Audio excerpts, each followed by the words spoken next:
Hi everybody, this is JJ, and today what I have for you is just a quick look at a pretty cool jacket.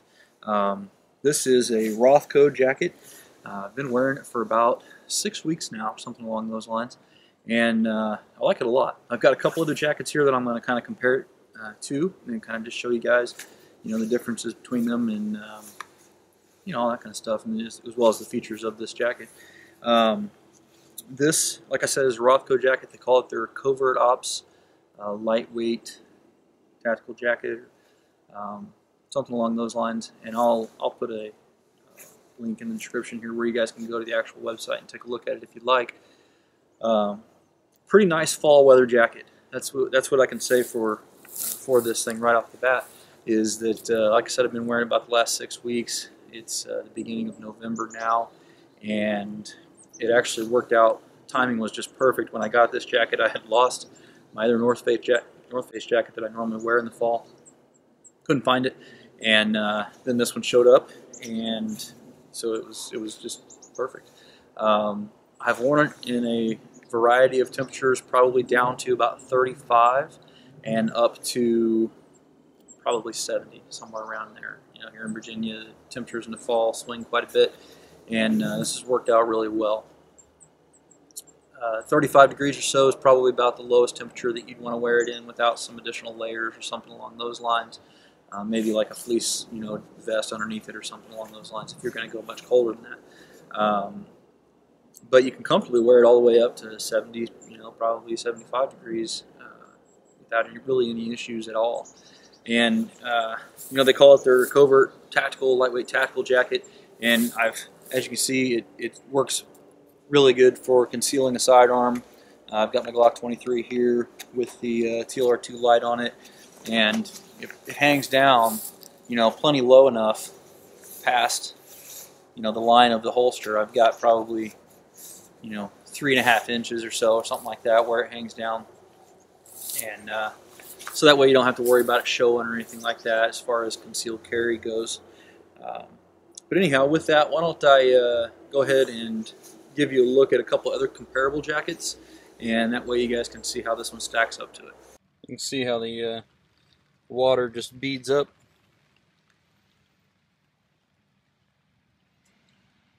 Definitely waterproof.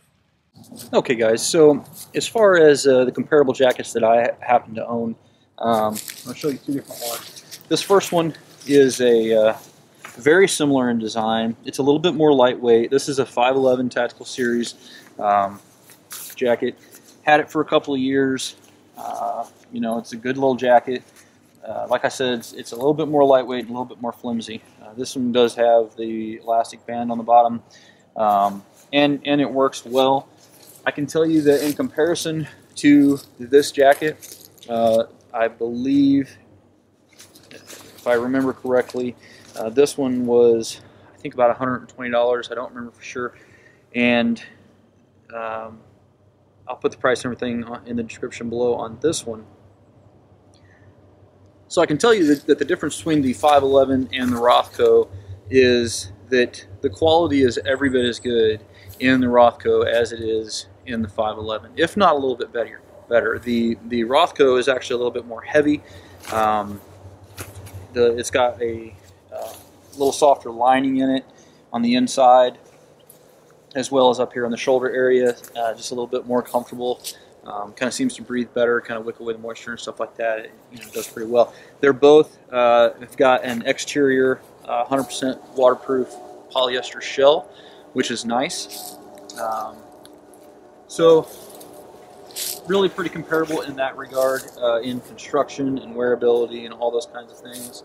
The Rothco has a couple of different features I'll actually show you here in a minute that the 511 didn't.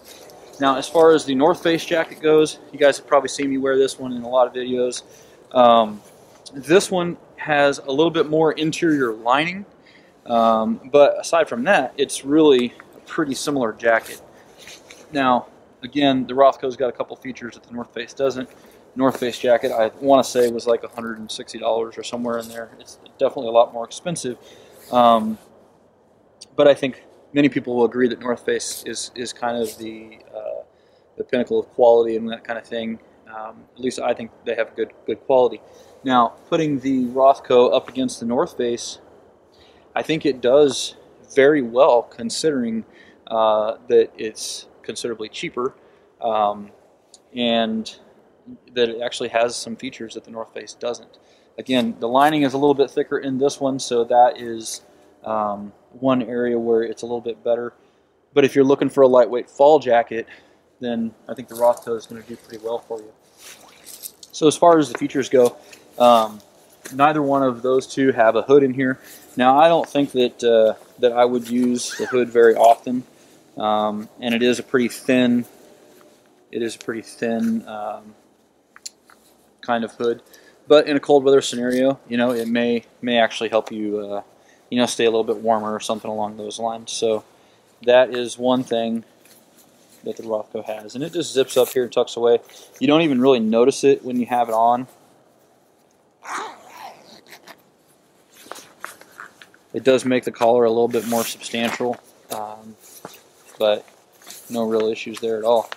Okay, so you do also have some Velcro patches on the arms. You got two 4x4 patches on each arm here on the Rothco jacket. On the left shoulder, you also have a zippered pocket.